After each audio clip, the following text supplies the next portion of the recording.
और मैं उम्मीद करता हूं कि हम लोग इस बार भी कुछ ऐसी चीज़ों को लेंगे जहां निश्चित तौर पर हम अपने कार्य की पूर्णता के पश्चात अधिक संतुष्टि का अनुभव कर सकेंगे।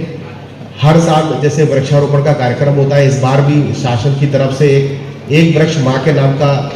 अभियान शुरू हुआ है और ये 15 जुलाई तक चलेगा, जिसमें सभी लोगों को अपनी सेल्फी अपलोड करनी है। आप सभी लोगों से मेरा आग्रह रहेगा, माँ के प्रति सभी का एक प्रेम का भाव रहता ही है, तो उस प्रेम को लेकर अपने माँ के साथ अपने जन्मदिन पर एक पेड़ जरूर लगाएं और कोशिश करें पर्यावरण और जल को लेकर। देखिए, बाकी सब सुविधाओं को तो किया जा सकता है, इस मेडिकल हेल्थ में लगातार सरकारें काम कर रही हैं, अपने यहाँ भी पीजी की सीट्स आ रही हैं, तमाम हम लोग पीएससी सब हेल्थ सेंटर को और अधिक स्ट्रेंथन कर रहे हैं, परंतु जो पर्यावरण को लेकर जागरूकता का भाव होना चाहिए, जो दिन प्रतिदिन हम लोग जलवायु की जो अनसर्टेनिटी को देख रहे हैं। जैसे पिछली बार आप लोगों ने महसूस किया था कि सितंबर महीने तक पानी नहीं बरसा था और लगभग सूखे की मांग के शुरू हो चुकी थी और हम लोगों ने सूखे का मुआवजा भी दिया। फिर अचानक से 15 सितंबर की शाम से बारिश शुरू होती है और 24 घंटे तक लगातार बारिश चलती है और आप लोगों ने देखा भी होगा कि ओंकारेश्वर डैम में से बहुत बड़ी तादाद में पानी छोड़ा जाता है और लगभग 10 फीट ओंकारेश्वर पानी भर गया था। तो ये जो जलवायु का एक्सट्रीम लेवल हम लोगों ने एक ही सीजन में देखा, पहले सूखे का पानी, सूखे का मुआवजा बटा, फिर अतिवृष्टि का। तो कहीं ना कहीं इस और हम लोगों को ध्यान देने की आवश्यकता है कि हमारे पूर्वजों ने हम लोगों को एक बहुत अच्छा पर्यावरण दिया ताकि हम उस पर्यावरण में एक अच्छे से अपने जीवन को शुरू कर सकें। अब हमारी जिम्मेदारी बनती है कि हम अपने आगे आने वाली पीढ़ियों को एक अच्छा बेहतर पर्यावरण और जल की जो संपदा है उसको दें। आप लोगों ने भी अपने जीवन काल में देखा होगा कि पहले जो भूमिगत जल स्तर होता था, ग्राउंड वाटर, वो दिन पर दिन घटता जा रहा है और हम लोग समय समय पर उस पर रोक भी लगाते हैं, लेकिन शहर में अभी भी इस तरीके की प्रवृत्ति है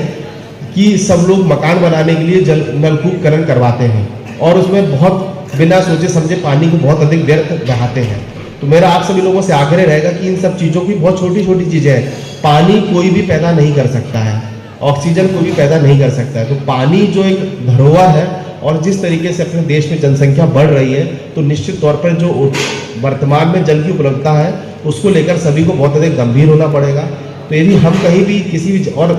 बहुत सारे लोग पानी को बहुत व्यर्थ बहाते भी हैं। अभी आप लोगों ने देखा कि इस बार भी नर्मदा जल की पाइपलाइन काफ़ी बार फूटी। पिछले एक समय ऐसा था 7 दिन में 5 बार फूटी, उसके बावजूद भी लोग टैंकर ले जा रहे थे और वो पानी को व्यर्थ बहा रहे थे। तो इस चीज़ को लेकर भी हम थोड़ा सा जागरूक रहें और रोटरी क्लब से मेरी ये अपेक्षा रहेगी कि हम देखें आज से 10 साल पहले या 20 साल पहले जो जल का स्तर था और उस 20 सालों में वाटर लेवल कितना डिप्लीट कर चुका है और जिस तेजी से हम कंजम्पशन बढ़ा रहे हैं। देखिए, एक जो कई सारे स्टैंडर्ड्स बने, नॉर्म्स बने, जिस पर आप किस तरीके से जीवन को जीते हैं उसका आकलन किया जाता है। तो शासन ये मानता है कि 135 प्रति लीटर जल पर डे आदमी को चाहिए होता है, ये नॉर्म्स है। तो हम लोग भी कोशिश करें कि ग्राउंड वाटर को सहेजें। अभी जैसे सभी लोग जब भी नगर निगम से मकान की परमिशन लेते हैं उसमें 10 रुपये का शुल्क कटता है कि वो लोग अपने घरों में रेन वाटर हार्वेस्टिंग स्ट्रक्चर लगाएंगे, लेकिन लगाता कोई नहीं है। जब वो लगा लेता है तो उसको सिक्योरिटी मनी वापस हो जाती है। तो सभी लोग कोशिश करें कि जितने भी आपके रोटरी के सदस्य हैं, मैं यही चाहूँगा कि इस सभी लोग अपने यहाँ पर रेन वाटर हार्वेस्टिंग स्ट्रक्चर अनिवार्य रूप से इंस्टॉल करें। कि इसको एक किताबें दे दी, इसको ये दे दिया, सिर्फ 5 से 10 बच्चों को लीजिए, उनको 0 से लेकर उनके ग्रेजुएशन तक का खर्चा उठाइए ताकि वो एक जिम्मेदार नागरिक बन सके। किसी चीज़ को अगर शुरू कर रहे हैं तो उसको अंत तक पहुँचाइए। अमूमन क्या देखा जाता है कि सर्दी के मौसम में कई सारे समूह कंबल बांट देते हैं, बच्चों को किताबें बांट देते हैं, दवाइयाँ, ये सब चीज़ें ठीक है, लेकिन उसका कोई एंड आउटकम आप लोग मेजर नहीं कर सकते हैं कि जिसको आपने कंबल दिया उसके जीवन में क्या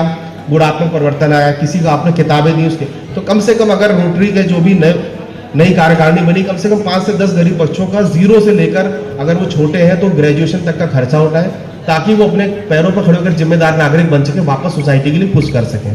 तो मेरा बस आप लोगों से यही आग्रह रहेगा कि मैं यही, प्रफुल्ल जी संपर्क में रहते हैं, सतनाम जी रहेंगे, मैं यही पूछूंगा कि आप लोगों के टोटल सदस्य कितने थे, कितने क्या रेन वाटर हार्वेस्टिंग स्ट्रक्चर लग गया है, कितने ने सदस्यों के नाम पे आपने वृक्ष लगा दिए हैं और वो पौधा वृक्ष रूप में पूर्ण हो रहा है कि नहीं हो रहा है, और आपने कौन से 5 या 10 बच्चे लिए। देखिए, मैं ये दूसरी बार कार्यक्रम में आ रहा हूँ तो मेरा हक कितना बनता है, यदि मैं आया हूँ तो मैं पूछूंगा कि आप लोगों से जो मेरी अपेक्षाएं हैं। और देखिए, चीज़ें सभी लोग कर रहे हैं, लेकिन अगर हम उसका आउटकम नहीं मेजर करेंगे तो हम नहीं समझ पाएंगे कि हम लोगों ने वास्तव में समाज में गुणात्मक परिवर्तन कितने लाए हैं। तो मेरा आप सभी लोगों से यही आग्रह रहेगा कि कम से कम रेन वाटर हार्वेस्टिंग स्ट्रक्चर लगाएं, सभी